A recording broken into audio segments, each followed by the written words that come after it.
Jacobian and total difference. And దీంతో పాటు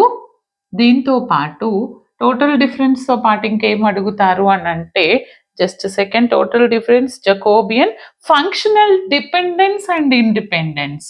functional dependence and independence మీద క్వశ్చన్.